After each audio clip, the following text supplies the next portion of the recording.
Hello everyone. आजचा दिवस खूपच खास आहे कारण आज आहे स्वामींचा प्रकट दिन.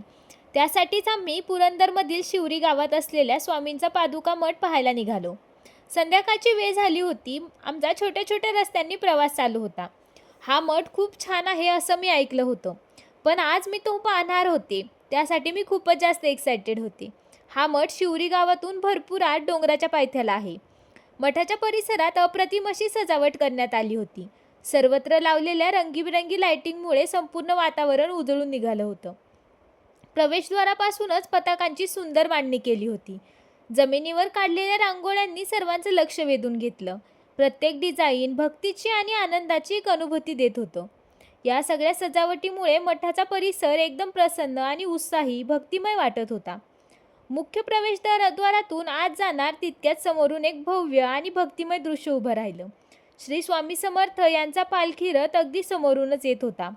मावळत्या सूर्याची सोनेरी किरणं मिरवणुकीवर पडत होती आणि त्या प्रकाशात सगळं दृश्य एकदम दिव्य आणि मोहक दिसत होतं.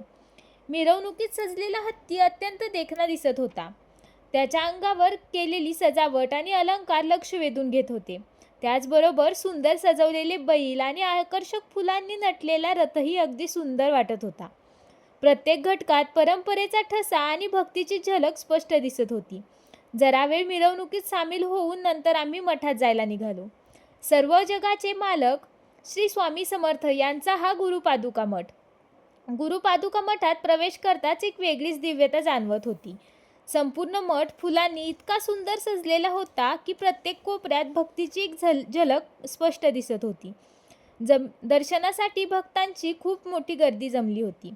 श्री स्वामी समर्थ या नामाचा गजर सतत कानावर पडत होता. मुख्य गाभाऱ्यात जाताच असं काहीसं दृश्य होतं.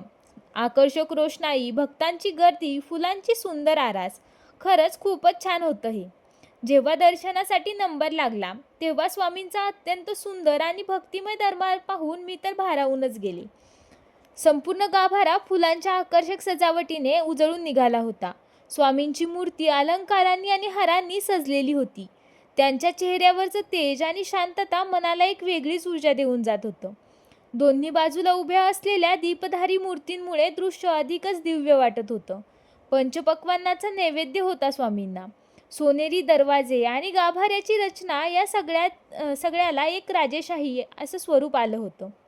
दर्शन घेऊन जरा वेळ तिथेच बसलो. त्या वातावरणात हरून गेल्यासारखंच वाटत होतं. नंतर आम्ही आलो बाहेर.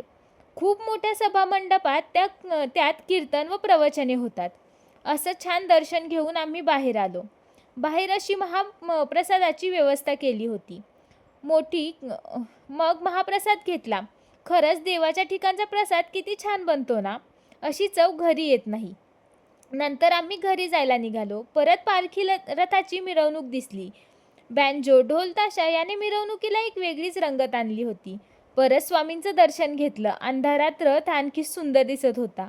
ती भक्तिमय मिरवणूक पाहूनच असं वाटत होतं तिथं पाहतच बसावं. त्या क्षणी असं वाटत होतं की आपण एखाद्या वेगळ्याच भक्तिमय जगात आहोत. मन शांत, डोळे तृप्त आणि हृदय आनंदाने भरून गेलं होतं. असा तो क्षण नजरेत साठवून ठेवावा, पुन्हा पुन्हा अनुभवावा असं वाटत होतं. Thank you all.